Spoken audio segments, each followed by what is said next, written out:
ইয়াতিম আবু সাইদ মুগ্ধ, শেষ হয়নি যুদ্ধ। আমাদের ভাইয়েরা প্রাণ দিয়েছে, জীবন দিয়েছে, রক্ত দিয়েছে, বিটা বাড়ি হারিয়েছে, ক্রস ফায়ারের আসামি হয়েছে, আয়না গড়েতে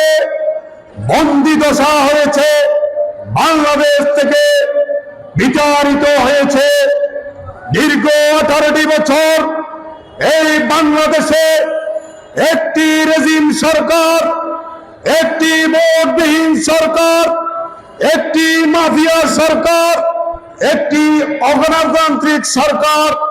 একটি খুনি সরকার জবরদস্ত পাথরের মতো এই দেশকে লুটে লুটে খেয়েছে। তাদের অত্যাচারে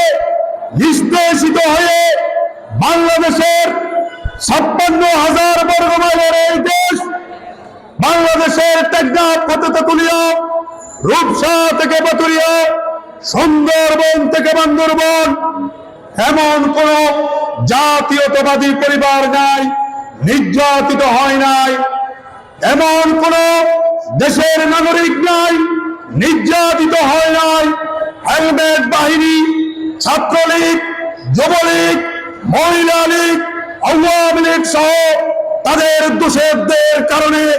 বাংলাদেশের মানুষ দীর্ঘ 18টি বছর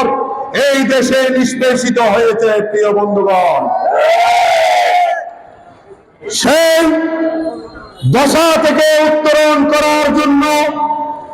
দেশের মানুষকে বাঁচানোর জন্য, দেশে গণতন্ত্র ফিরে আনার জন্য, দেশের মানুষের ভোটার অধিকার ফিরিয়ে আনার জন্য একটি মানুষ সর্বত্র দেশের মানুষের কথা ভেবে, দেশের সাধারণ জনগণের কথা ভেবে, দেশের গণতন্ত্রের কথা ভেবে, যিনি আওয়ামী লীগ ফ্যাসিস্ট সরকারের রোষান হলে পরে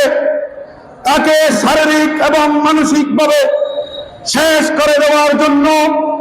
ফখরুদ্দিন মঈনুদ্দিনের যে কালো থাবা থেকে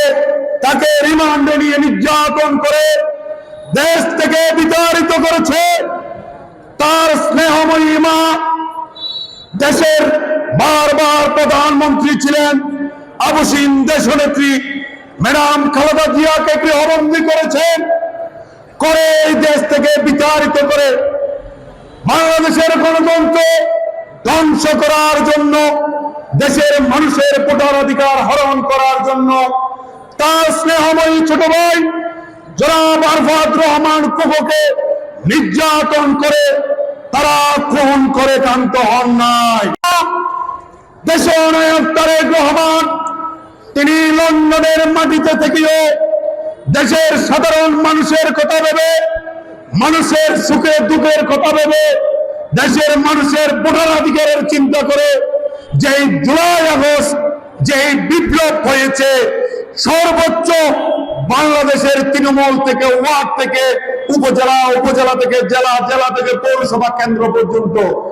সমস্ত নেতা কর্মীদেরকে আন্দোলনে শরিক হতে বলে আন্দোলনের মাধ্যমে জুলাই বিপ্লব তৈরি করে একটি কুচক্রী মহল আগামী জাতীয় সংসদ নির্বাচনকে বিতন্ডিত করার জন্য গুপ্ত হামলা থেকে শুরু করে যত রকমের অপকর্ম আছে, যত রকমের অপপ্রচার আছে, সব প্রচারে লিপ্ত হয়েছে। ওনারা হচ্ছেন যারা 1971 সালে বাংলাদেশের স্বাধীনতার বিরুদ্ধে যারা অবস্থান করেছিল, সেই রাজাকার বাহিনী আবার 2025 সালে একই চিত্র 1971 এমন ভাবে বিরোধিতা করেছে যে বিরোধিতায় সেই নেতারি শেখ হাসিনা সরকারকে বিতাড়িত করার জন্য বিএনপির ভারপ্রাপ্ত চেয়ারম্যান তারেক রহমান বাংলাদেশ থেকে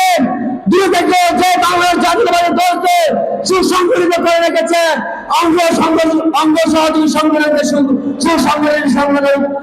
করেছে, সেই তারেক রহমানের বিরুদ্ধে মিথ্যা এবং অপপ্রচার শুরু করেছে।